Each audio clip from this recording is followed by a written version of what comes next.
들여서 발로 차고 머리채를 잡아서 막 흔들고 하는 상황들이 한 경찰 출동하기 전까지니까 20여 분 동안 계속됐었어요. 가진 욕설과 폭언, 몸싸움이 있었습니다. 내가 누가 달라서 죽는다? 당신 머리도 누가 밥 달라서 죽다? 내가 억울하게 당하고 있다는 그런 억울함이 기본적으로 내재해 있고요.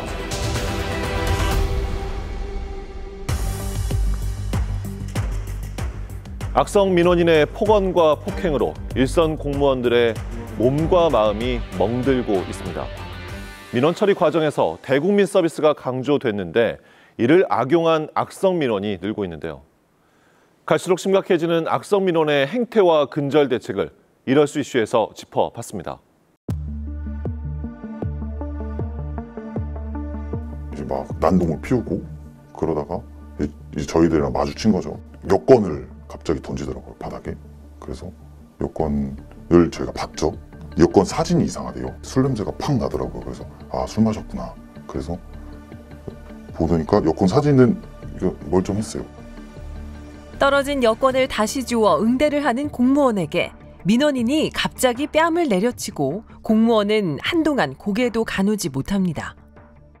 뉴스에 공무원들이 이제 누군가 칼 들고 찾아오거나 그런 거는 들어봤지만 그게 저한테도 해당될 거라는 생각은 안 했고 저한테도 이런 일이 있을 거라고는 상상도 못 하긴 했죠.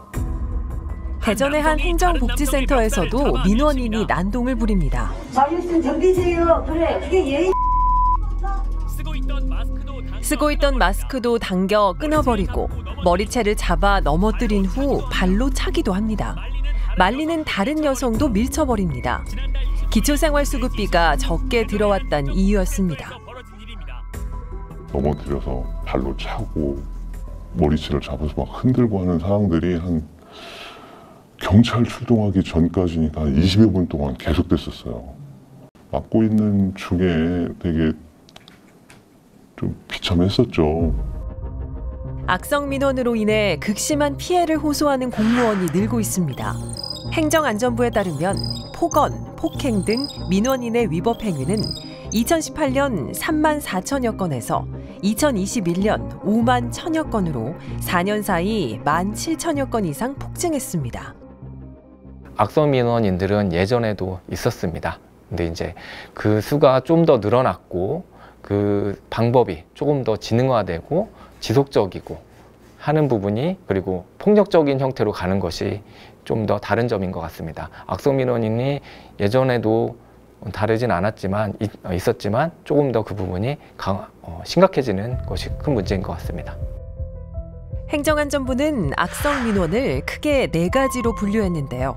폭언과 폭행, 성희롱, 그리고 반복적인 전화 등이 이에 해당합니다. 특히 하루 수십 통 반복적으로 전화를 하거나 30분 이상 장시간 통화를 하는 경우가 최근 들어 빈번하게 발생한다고 합니다. 본인들 억울한 이제 하소연을 시작하시는 분들이 굉장히 많고 저희는 그걸 일단 다 드려야 돼요. 그게 10분이 되건 20분이 되건 30분이 되건 안 끊으시면은 계속 들어드려야 돼요. 진짜 감정적으로도 엄청 피곤해져 있고 이제 업무를 또 진행을 해야 되는데 그 상태로 또 만약에 한 통화가 왔는데 그런 또 전화가 만약에 오면 사실 진짜 진이 완전히 빠져버리거든요. 너무 죄송합니다만 저희가 원칙사항밖에는 안 돼요.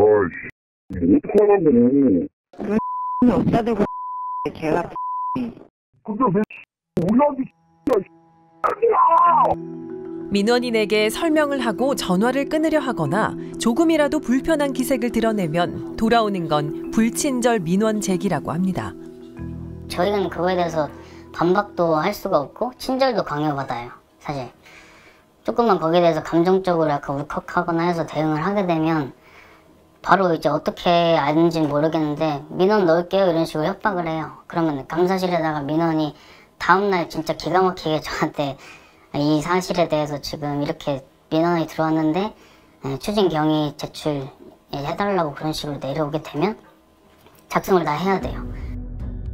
실제로 공무원에 대한 민원 제기는 날이 갈수록 늘고 있습니다. 국민권익위원회에 따르면 지난해 국민신문고 등에 접수된 민원은 총 1238만여 건으로 집계됐는데요. 정부 부처와 지자체 등의 민원까지 합하면 한 해 최소 2천만 건에 달하는 것으로 알려졌습니다. 감사원, 정보기관 정보도 뭐 몇십 건 이렇게 청구하는 건건이 이걸 처리했어요? 그래 답변 달았어요? 그래? 거기에 꼬리를 물고 그래 봐라. 그래? 또 자기가 원하는 대답이 나올 때까지 계속 그거를 몇십 번을 계속 악질적으로 하는 거예요. 그래서 이건 어떤 사람은 정말 괴롭지 이렇게도 하는 사람이 있고 공무원들이 이걸 되게 괴롭게 하다. 그리고 자기가 어디에 있었을 때는 그걸로 유산시킨 적도 있다고. 그렇다면 공무원을 폭행하거나 괴롭히는 악성 민원이 우리 사회에 많아진 이유는 무엇일까요?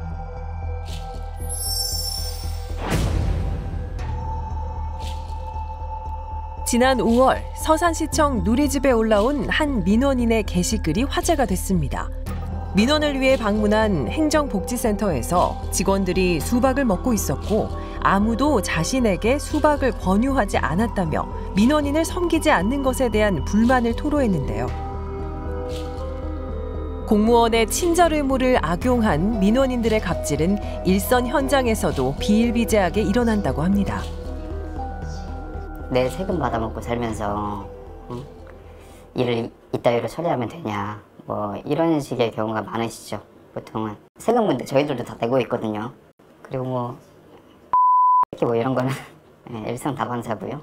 민원이라고 하는 것이 개인의 어떤 목적을 위해서 존재하는 것이 아니고 또 공적인 측면에서 모든 사람의 공동체적인 그런 민원이고 또 제도가 거기에 불합리하거나 운영상의 문제가 있거나 이런 것들이 이제 민원이 돼야 되는 것인데 자신의 이익을 또 개별적인 이익을 추구하는 그런 행동이 민원으로 이제 가장이 되는 경우가 큰 문제가 되는 것이라고 보겠습니다.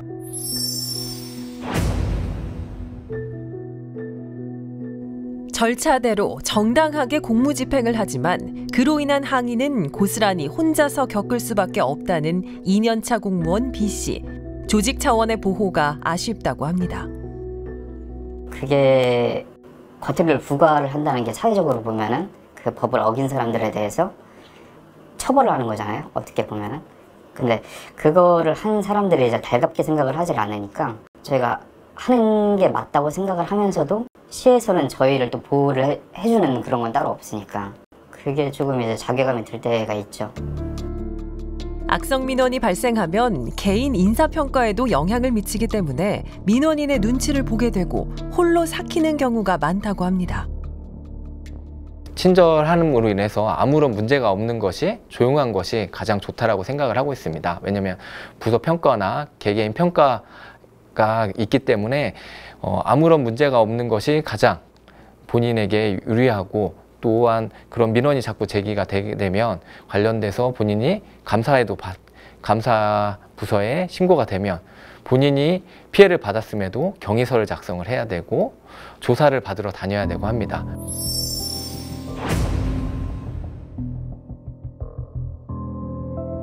복지 민원을 담당하는 공무원들은 최일선에서 민원인들을 돕기 위해 애를 쓰지만 걸핏하면 민원인들의 분풀이의 대상이 된다고 합니다. 장애가 등급이 하락돼서 사람들이 그냥 등급이 떨어졌나라고 생각하는데 이제 저는 현실적으로 선생님께서 한 달에 받던 돈이 이만큼에서 이만큼으로 줄어듭니다. 거기서 이제 확 와닿은 거예요. 그걸 느낀 거예요. 그랬더니 갑자기 그 종이를 들고 와서 찢어가지고 제 얼굴에다가 확 뿌렸어요. 그래서 전문가들은 툭하면 소리를 지르고 난동을 피우는 악성 민원인들의 행태는 분노가 만연해 있는 우리 사회 분위기와 무관하지 않다고 말합니다. 기본적으로 우리는 이제 공정하지 않다라는 거에 대해서 굉장히 사람들이 분노를 갖게 되는데요. 지금 내가 이렇게 억울하게 지내는 건 우리 사회 구조적인 문제들이 있고 어떤 이런 정치나 이런 행정을 담당하는 공무원이나 경찰 뭐 이런 사람들이 제대로 법과 행정을 집행하지 못하기 때문에 내가 억울하게 당하고 있다라는 그런 억울함이 기본적으로 내재해 있고요. 그런 게 이제 어떤 특정한 계기가 돼서 내가 갑질을 할 수 있는 어떤 상황이 되면 상대에게 분노로 표출되는 그런 상황으로 보입니다. 야, 너 몇 급이야? 여기 근무한 지 얼마나 됐어? 행정안전부는 지난해 민원 처리에 관한 법률을 개정하고 공직자 민원 응대 매뉴얼을 보급했습니다. 각 지자체에서도 민원 담당자 보호에 필요한 조례를 제정하며 공무원 보호 조치를 강화하고 있는데요. 지난해 민원인이 제설 작업을 해주지 않는다고 난동을 부렸던 천안시는 올해부터 시청 민원 창구 가림막을 아크릴에서 강화 유리로 바꿨습니다. 위급 상황에 경찰을 부를 수 있는 비상벨과 녹음 기능이 장착된 공무원증, 그리고 휴대용 영상 촬영 장비도 보급했습니다. 어떤 거? 네. 고지했을 때 고지하니까 민원인 반응도 조금 수그러들고, 그런데 실질적으로 저희가 녹음하려고 하면 또 욕설을 안 하니까 대신 저희가 보호 차원은 됩니다. 하지만 이런 대책들은 민원인들의 위법 행위가 발생한 뒤 사후적으로 대처하는 방안인 만큼 근본적인 처방은 아니라는 지적이 있습니다. 공무원들은 악성 민원을 사전에 차단할 수 있는 시스템이 필요하다고 호소합니다. 민원인들도 좀 앞에서 본인들이 어떤 일로 왔고 그런 거 작성 현황표라도 해서, 그리고 명단 본인이 이제 출입 명부라도 좀 작성을 하고서 들어오면 훨씬 본인들이 이제 들어와서 뭔가를 하더라도 좀 경각심을 좀 가지고 좀 서로 존중하고 이런 게 좀 생기지 않을까 싶어서. 아산시는 지난 2014년 민원인이 차량을 몰고 청사로 돌진한 사건 이후 보안 강화에 힘써왔는데요. 여성 1명, 남성 1명 등 총 2명의 보안 인력이 민원실에 배치된 후로 악성 민원인도 많이 줄어들었다고 합니다. 저희가 처음 여기 배치됐을 때 보통 평균 하루에 한 2-3건 정도는 이동을 했었고요. 그다음에 뭐 시계건들이나 고성관광 이런 거 하시는 분들이 좀 많았었던 편인데 올해부터는 좀 많이 줄어든 것 같긴 한 것 같아요. 많은 공무원들이 사전 예방책으로 보안 인력 배치를 요구하고 있지만 실현되기가 쉽지 않다고 합니다. 청사를 시민 친화적으로 운영해야 된다라는 생각이 좀 더 우선적입니다. 그래서 보안 요원을 배치하게 되면 시민들에게 위화감을 줘서 그러한 부분이 이제 자치단체 장에게 민원이 들어오고 그 부분이 이제 본인의 이게 뭐 표로 이제 민원이 온다 해서 좀 소극적으로 나서는 경향이 많습니다. 재작년 김재승 씨는 공무집행 중에 민원인으로부터 폭행을 당했습니다. 여기에다가 이제 불법 현수막이 걸려 있었던 상태입니다. 당시 김재승 씨는 불법 현수막을 철거하기 위한 작업을 준비하고 있었는데 민원인들이 이를 저지했다고 합니다. 크레인차 앞길을 바퀴 앞에를 막고 상인들 20-30명 정도 와서 가진 욕설과 폭언, 몸싸움이 있었습니다. 내가 뭐가 잘라서 죽은데까? 당신 머리가 뭐가 확 잘라서 죽까? 그런 와중에 제 목을 잡고 목을 조르면서 목을 자르겠다느니 쌍욕하면서. 신체적인 위협에 정신적 모멸감까지 겪은 김재승 씨는 민원인을 공무집행 방해죄로 고소했습니다. 그리고 1년여가 지난 후 민원인에게는 공무집행 방해죄와 폭행, 모욕죄로 벌금 200만 원의 약식 기소가 내려졌습니다.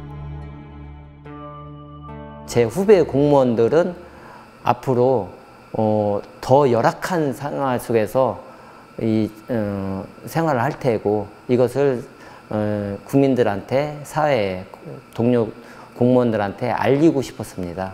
제가 독립투사도 아니지만 소소한 걸로 제가 총대를 매므로써 사회가 인식이 조금이라도 바뀌지 않을까 하는 심정으로. 전문가들은 악성 민원을 근절하기 위해선 악성 민원이 명백한 범죄고 엄중한 처벌을 받는다는 사회적인 인식이 반드시 뒤따라야 한다고 말합니다. 한 번, 두 번 해봤는데도 불구하고 거기에 대한 어떤 적절한 제재가 뒤따르지 않는다라고 하는 사실에 대해서 인식을 할 때 그런 행동이 상습화된다라고 볼 수가 있는 것이죠. 남을 괴롭히면은 거기에 따르는 어떤 그 대가가 본인에게도 지불된다라고 하는 것을 상대에게 분명히 인식을 시켜줄 때 이런 현상들이 좀 더 이렇게 그 제어가 될 수 있다라고 봅니다. 악성 민원인에 대해서는 공무원 노동조합에서도 엄정 처벌을 촉구하는 움직임이 확산되고 있는데요. 실제로 아산시에서는 악성 민원이 발생하면 노조가 함께 대응할 것을 명문화하기도 했습니다. 노조에서 처음부터 쭉 감시를 할 수 있게끔 하는 것도 중간에 이게 시에 접수가 되고 알려졌을 경우에는 과거 같은 경우에는 시에서 화해를 종용하는 경우가 많다 보니까 저희가 거기에 처음부터 이 사건이 발생하는 진행 단계, 과정을 알 수 있게끔 해서 그런 경우가 발생하지 않게끔 노조가 그런 역할도 지금 같이 하고 있는 거죠. 악성 민원의 뿌리를 없애기 위해선 우리 사회의 잃어버린 신뢰를 회복하는 과정 또한 선행돼야 한다는 목소리도 높습니다. 저는 사실 특히 최근에 이제 젊은 친구들이나 이 사회 문화에서 타인의 아픔이나 그 고통을 느끼는 어떤 공감하는 능력들이 굉장히 많이 약해졌다고 보이는데요. 어떻게 보면 이런 부분들은 어린 시절부터 저희 어떤 교육이나 이런 걸 통해서 상호 존중, 또 타인의 고통을 공감하는 이런 부분들이 좀 더 우리 국민들의 어떤 그 기본적인 인성으로 좀 자리매김할 수 있는 이런 교육들이 중요하지 않을까 생각이 들고요. 공무원들은 민원인들에게 갑과 을이 아닌 도움을 주고받는 건강한 관계로의 회복을 바라고 있습니다. 사회적 인식이 좀 바뀌어야 된다고 생각을 해요. 이 사람들 나랑 제일 가까운 곳에서 내가 꼭 필요로 하는 행정적인 업무를 처리해주는, 나를 위해주는 사람이다라는. 가족이라고 생각하면 사실 별거 아닌 거에 대해서 가족이 말했다라고 생각하거나 뭐 친한 사람들이 말했다고 하면 그거에 전혀 문제가 되지 않는데, 이게 공무원이 저랬다 그러면 그게 엄청 문제가 되는 거죠. 그래서 약간 온화하게 그렇게 저희도 봐주셨으면 하는 바람이 있습니다. 국가의 역할 중 하나는 국민들의 안전을 지키는 일인데요. 국민의 안전을 지키고자 일하는 공무원들의 안전이 위협받는다면 나와 내 가족의 안전도 위험해질 수밖에 없습니다.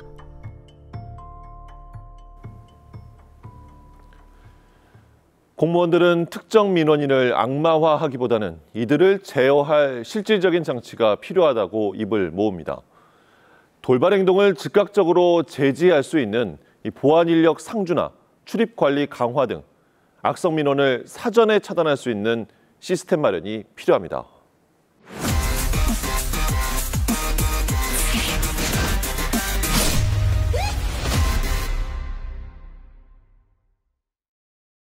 우리나라에 살고 있는 외국인이 200만 명을 훌쩍 넘었습니다. 결혼을 하면서 한국으로 와 두 딸과 행복하게 살고 있는 캄보디아 출신 이주 외국인을 현지인에서 만나봤습니다. 저 한국에 사는 게 다 좋은 것 같아요. 어디 가든지 또 좋고 깨끗한 곳에 살고 싶고 결혼하고 오면은 행복하게 생각했어요. 그리고 저는 홍성 가족센터에서 선생님들 계시니까, 그리고 홍성 이주민센터도 있죠. 거기도 많이 도와줬어요. 저는 캄보디아에서 온 앙나리입니다. 한국 온 지 12년이 되었습니다.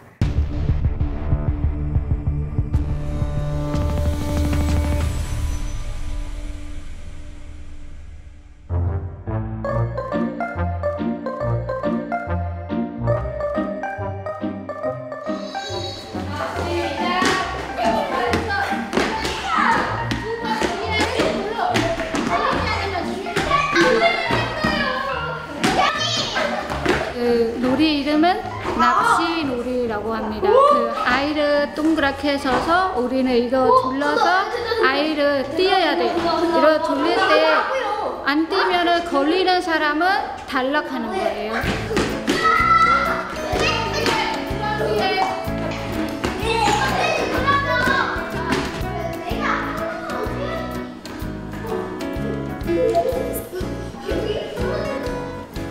처음에 수업 나갈 때 아이들 물어봤거든요. 캄보디아 아냐고 물어봤는데 아이가 캄보디아 모른대요. 그래서 저는 이렇게 말 알려주고 캄보디아 여기 있다. 학교 자주 갔잖아요. 그래서 답을 물어봤더니 많이 알게 되었어요. 그래서 캄보디아 문화 캄보디아의 관광지나 많이 알게 돼서 더 많이 좋은 것 같습니다.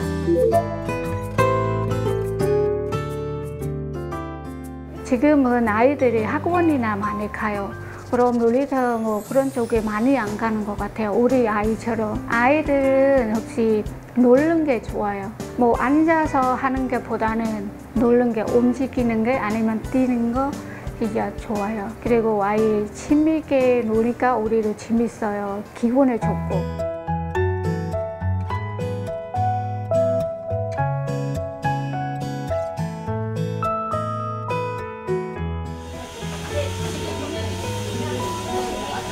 황현옥, 지오다, 차트리, 영란쌤은 이제 어린이집, 유치원 아니면 초등학교에 수업 갔다 와서 만족도 그 다른 쌤이랑 만족도 결과를 의견이 나누고 있어요. 제가 10월 것까지는 아직 공유를 안 했는데 10월도 그렇고 11월도 그렇고 12월까지 일정이 12월까지요? 여러 나라 선생님들 같이 하니까 각자의 그런 강한 점 또 이렇게 그 나라의 또 뭐 문화나 또 그런 풍습들 그래서 서로 이제 공유하고 그렇게 하니까 뭐 다른 사람들보다도 우리에게 유익한 점이 더 있고 그리고 그 기관 선생님들도 이제 여기 만족도 보시다시피 하나하나 나왔는데 만족도가 너무 좋아요. 그래서 아이들은 선생님들 또 언제 오세요? 또 언제 또 놀이하러 오세요? 다 그렇게 물어봐요. 다양한 다문화 인식 개선을 위해서 저희 선생님들이 활동을 하는데 아이들한테 이제 쉽게 접근할 수 있는 것이 무엇인가 이제 저희가 생각을 했을 때 아무래도 이제 놀이로 접근하는 것이 이제 좋겠다 생각을 해서 선생님들이 이제 연구 모임도 시작하고 해서 이렇게 다양한 나라의 놀이를 저희가 가지고 나가서 펼치거든요. 그러면 그거에 대한 반응이 굉장히 좋습니다.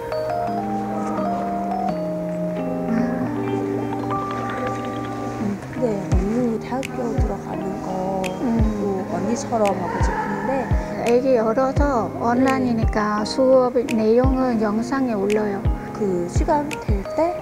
시간 될 때 보면 돼요. 우리 같이 가요. 학교에 한번 같이 가봐요. 네, 좋아요.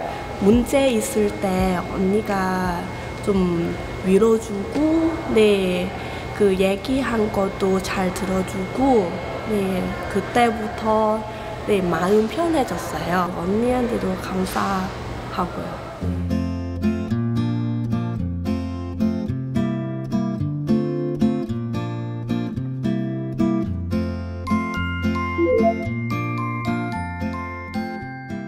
처음에 올 때는 너무 좋고 남편이랑 이렇게 여행을 다니니까 좋았어요.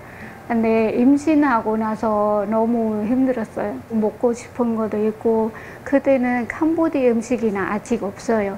야채나 없는데 그래서 캄보디아도 보고 싶고 집에 엄마 아빠나 보고 싶고 그리고 처음에는 저도 한국말을 몰라요. 하나도 모르는데 좀 그것 때문에 너무 좀 불편해요. 그래서 집에 계속 있어요. 밖에 못 나갔잖아요. 그때는 좀 힘들었어요.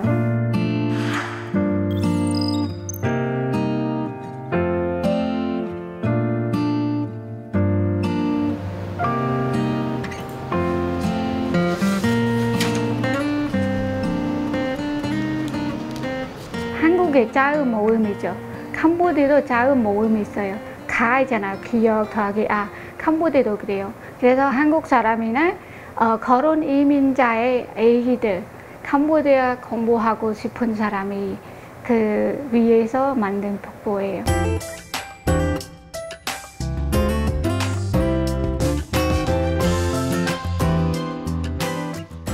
근로자들 위해서 하는 축제인데 그 근로자들 와서 이렇게 일만 하잖아요. 힘들게 일하고 그 근로자들도 이렇게 참여해요. 공연이나 노래자랑 악기 좋았고 이야기도 나눠주고 너무 좋았어요. 근로자들이 많이 동력해 줬거든요. 그 사람들이 아픈데 참는 거예요. 왜냐하면 가도 말할 수 없으니까 가서 선생님이 왜 그렇게 심하게 하냐 빨리빨리 오지 병원에. 근데 이렇게 와도 어떻게 말하는지 모르니까 그냥 참는 거죠. 안녕.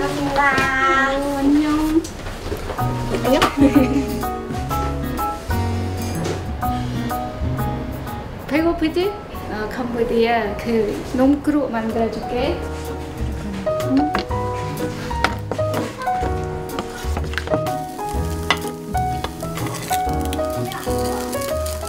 놈그릇이라고 해요. 한국의 간단한 전 비슷한 간식이에요. 맛이 쉽진 않을 것 같아. 우리가 의미도 있고.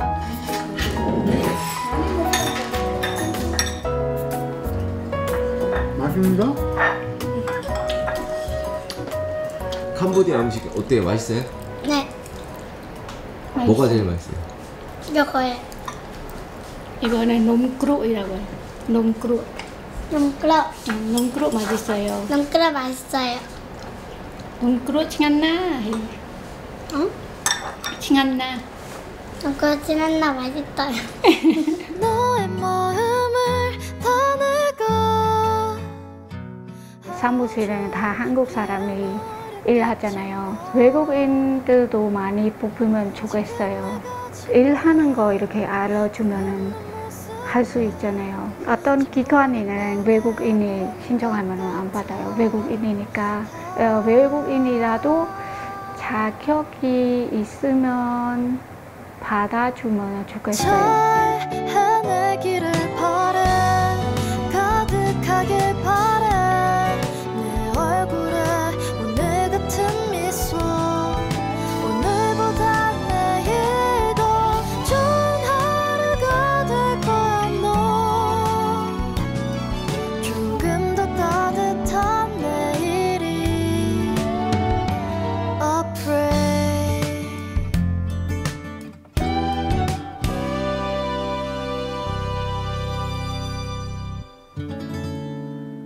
국내에 체류하는 외국인 수가 빠르게 늘어나고 있습니다. 본격적인 다문화 사회를 앞두고 이주 외국인들이 우리 사회 구성원으로 어우러지고 역량을 발휘할 수 있도록 정책 개발도 촘촘하게 이루어져야겠습니다.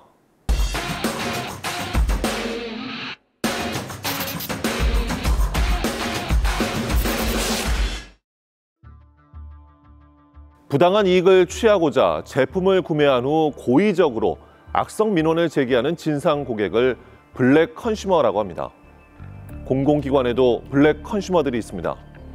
공적 서비스 영역에 있는 공무원이나 교사에게 민원이라는 이름의 갑질을 하는 것이죠. 공공기관이나 공교육 현장은 돈을 주고 거래하는 시장의 영역이 아닙니다. 나를 포함한 우리 사회 모두의 안녕을 위한 공공의 영역입니다. 공무원은 내가 낸 세금으로 부리는 하인이 아니라 공적 책무를 수행하는 봉사자입니다. 시사인 대세남 여기서 마치겠습니다.